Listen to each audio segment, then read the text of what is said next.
my friend.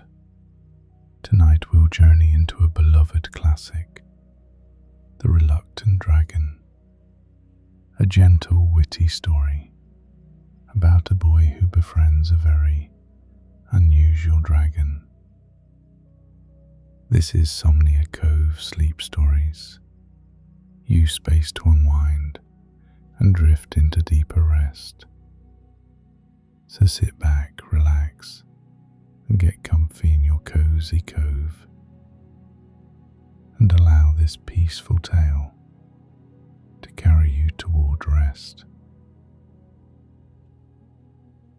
The Reluctant Dragon by Kenneth Graham. Long ago, in a quiet English village nestled among rolling hills, lived a little boy with a great love for stories. This boy would read anything he could find, tales of knights and dragons, of far-off lands and daring deeds. His parents worried a bit, for he often preferred books to chores, but he was a thoughtful and cheerful child all the same. And so it happened that one warm summer afternoon, the boy's father came home with a tale of his own. "There's a dragon up in the hills," he said. "A real one, so they say." The boy's eyes shone, not with fear, but with delight. He had read of dragons all his life, and now there was one living nearby. The village folk were frightened, of course. They imagined a fierce creature breathing fire and roaring terribly. They whispered nervously at the market and barred their doors at night. But the boy had his doubts. Stories, he thought, often exaggerated things. So the next morning, with a book under his arm and curiosity in his heart, he set off alone toward the hills. Chapter 2.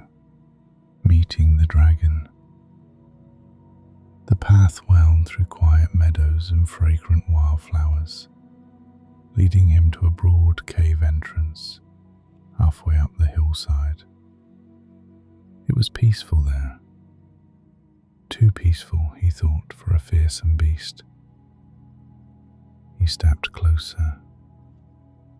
Inside, reclining elegantly, like a guest at a banquet, was a large blue dragon, but not fierce at all, more like content.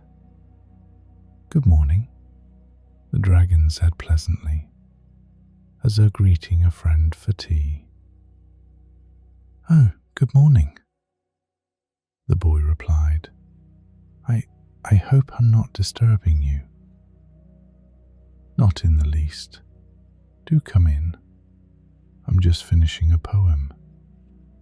And indeed, lying beside him was a neat pile of half-written verses. For this dragon loved poetry, peaceful days, and gentle conversation, and not, as he explained, anything so rude as fighting or burning villages. "You see, it's all a dreadful misunderstanding.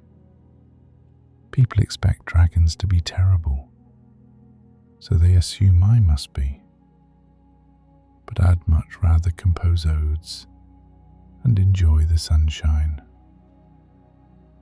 "But the village is frightened," the boy said gently.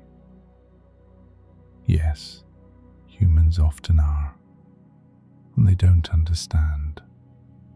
The boy felt instantly fond of the dragon. He was kind, clever, and a little bit lonely. They talked all afternoon, sharing stories and poems, until the boy reluctantly rose to go home. He promised to return the next day, and he did.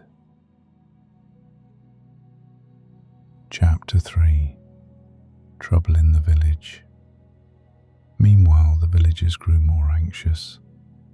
Rumors swirled. The dragon would attack. He was a menace. Something must be done. And so they sent for the greatest dragon slayer of all, St. George. St. George arrived on the white horse, shining in armor, brave and noble. The villagers cheered, believing he would save them. But the boy knew they were wrong about the dragon. Terribly wrong. He hurried to St. George, explaining everything. How kind the dragon was, how gentle, how uninterested in fighting at all. That may be, he said kindly, but the villagers expect a battle, and a knight must not disappoint the people. But it wouldn't be fair. Perhaps not, but perhaps we can find a way. Chapter 4. A very unusual plan.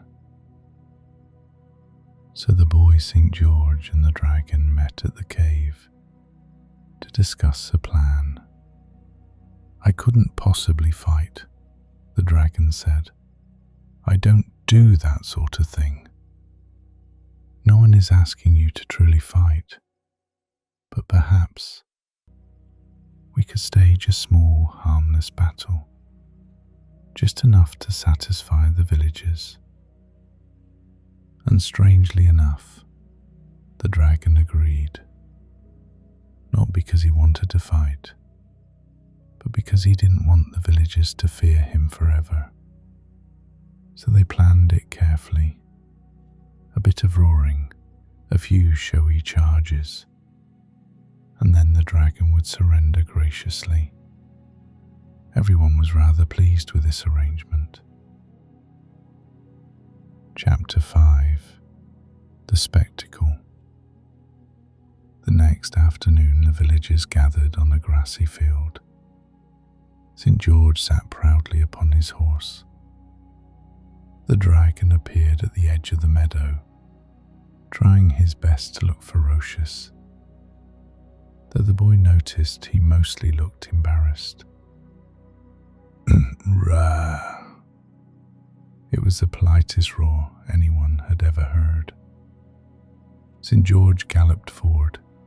The dragon puffed a small plume of smoke. Nothing dangerous, just enough to look dramatic. A few gentle swipes, a little stomping, and then with great dignity, the dragon lay down. The dragon is defeated. The villagers cheered. No one was hurt, and the dragon, ever polite, bowed his great head. St. George then addressed the crowd. This dragon means no harm. He will live peacefully among you if you allow it. And so it was agreed. Chapter 6. A Peaceful Life.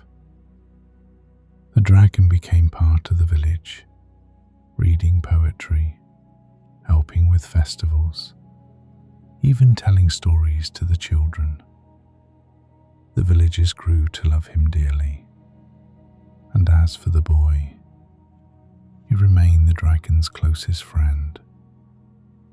The hills were quiet again, the dragon content, and peace settled gently over the little village.